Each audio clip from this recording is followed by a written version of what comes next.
이런 사람을 뽑아가지고 음대 보였다는 큰 탈 나는 거죠. 예? 안 그래요? 또 하나는 환경이 그렇게 안 돼서 에카데믹 어빌리티가 좀 낮을 수가 있습니다. 그러기에 어디 말입니다. 가외 공부해가지고 사학해가지고 막 외워가지고 이렇게 해서 점수가 올라갈 수가 있습니다. 근데 저 농촌이나 선교사 자녀들은 그런 기회가 없어. 당연히 이 등급이나 점수가 낮은 거죠. 그런 사람들은 대학 들어와 공부하면 다 보충이 돼요. 저는요, 개인적으로 한동대학을 하면서 학생 뽑을 때 수능시험 점수만을 뽑지 말자. 수능시험의 점수가 1등급, 2등급, 3등급 낮더라도 환경을 봐가지고 그 공부할 환경이 안 됐다. 이러면 그 학생은 들어와서 공부를 잘할 수가 있어요. 능력이 있는 거예요. 실제 제가 한 15년 동안에 실험을 한번 해봤습니다. 농어촌 자녀하고 선교사 자녀들 같은 경우에는 한동대학에 들어올 때 등급이요 좀 낮아. 2등급, 3등급 낮는데 4학년 올라가게 되면 다 비슷비슷해. 그래가지고 취업해야 습니까? 기업에서요 농어촌 출신을 더 선호해. 왜냐하면요 소위 막 약삭 빨지 않고 직장을 옮기지 않고 성실히 그 일한다는 겁니다. 농어촌 자녀나 선교사들 참 외지에 오지에 가가지고 요 아버지 선교사는 그 따라가가 거기서 뭘 배우겠습니까? 배웠다는 거는 그 나라의 말을 배웠겠지요. 근데 그런 사람들 열정을 배워서 자기 아버지가 이렇게 오지에 와가지고 선교사 열정 아닙니까? 그 봐가지고 학교 와가지고 우리가 훌 장학금을 주고 나니까 그 학생이요 3학년 4학년 졸업받을 적에는 다 따라와가지고 나중에요 졸업받다가 회사 나가면 더 열정적으로 일하는 거예요. 그 지금까지 우리나라의 모든요 입시 제도가 다 뭐냐 하면은 에카데믹 수능시험 점수까지 다 한 거예요. 이게 문제가 많아. 물론 수능시험 점수 하나 필요합니다. 근데 그게 전부 다는 아닌데 이 입학사정관 제도가 생기기 전까지는 사실 대부분 다 수능시험에 내신 바가 다 한 거 아닙니까? 내신은 사실은 뭐 다른 인석이나 그걸 잘 볼 수가 없는 거 아닙니까? 조금 떨어졌어. 근데 그 학생이 너무 잘한 걸 왜 그러냐 해보니까 들어와가지고 열정이 있는 거예요. 내가 과거에 공부를 못했기 때문에 이번 들어와서 공부를 잘하겠다. 그 다음번에는 다른 사람을 배려하는 그런 정신이 경쟁 사회에 안 일어났단 말이에요. 경쟁하지 않았어요.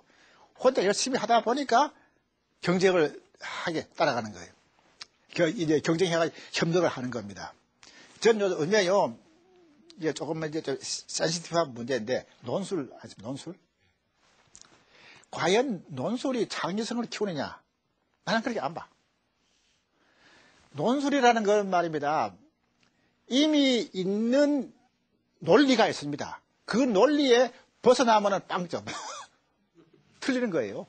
X거든요. 그럼 창의성은요, 이 박스 안에 있는 것이 아니고, 박스 밖에도 나올 수가 있는 겁니다. 그럼 박스 밖에 있는 거는, 그 논리는 박스 안에 있는 논리지요. 밖에 있는 그 아이디어는 다 X 아닙니까? 그래서 우리가 논술을 말입니다. 학원 가가지고 논술 준비 많이 하는 거예요. 그거는 다 박스 안에 있는 거야.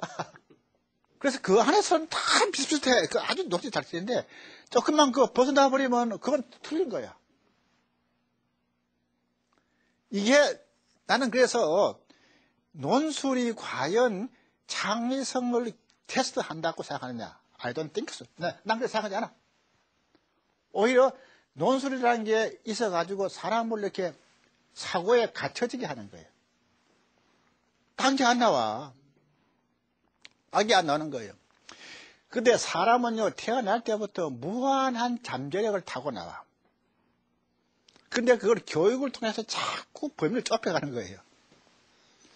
그래서요, 박사가 말입니다. 넓게 아는 게 박사가, 좁게 아는 게 침처럼 말입니다. 하나만 이게 박사가 되니까. 근데 사실은 폭을 좀 넓혀줘야 돼. 이 창의성, 새로운 아이디어는 어디서 나오느냐. 두 가지 방법이 있습니다. 하나는 깊게, 폭로를 깊게 파고 들어가면 세계가 나올 수 있어. 또 하나는요, 여기하고 A하고 B가 있습니다. A하고 B가 연결시킬 적에 새로운 아이디어가 나와. 틈새 전략.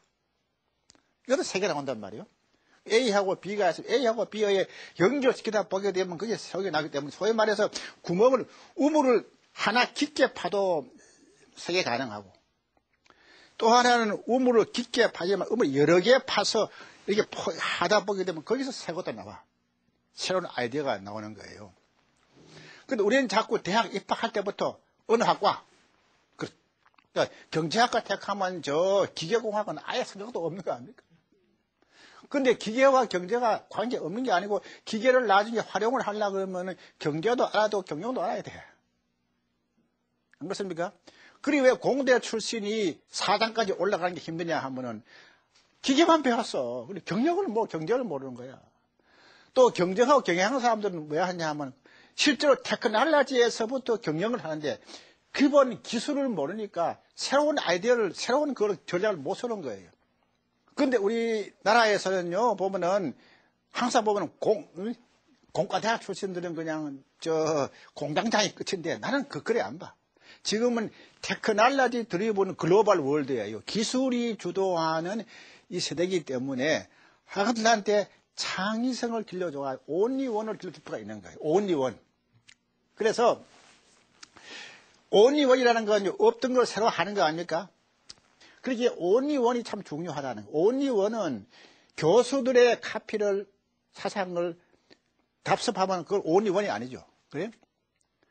논문 쓴다 하면은 그 논문은 지도 교수가요 타픽을 줘. 이거 해. 그러면 그거는 교수님의 아이디어에 벌써 잡혀져가 있는 거예요. 그리 교수님에게 사상을 그대로 받지만은 교수님 밖에 나온 박사학위 못 받는 거예요. 그래서 저는 우리 한국의 교육이요, 우리가 훈련을 통해서 창의성이 나올 수가 있는데 음악은 좀 안 그런 것 같아요. 음악은요, 피아노 않지 않습니까? 그 피아노는 어느 정도의 기본기는 있어야 배워줄 거 아닙니까? 근데 베토벤은 어땠어요? 베토벤은 어디 음대 나와가 한 거지 않습니까? 이거는 그냥 기프티드 탤런트예요. 또 하나는요, 우리 빌 게이츠가 하버드에 중퇴를 했어.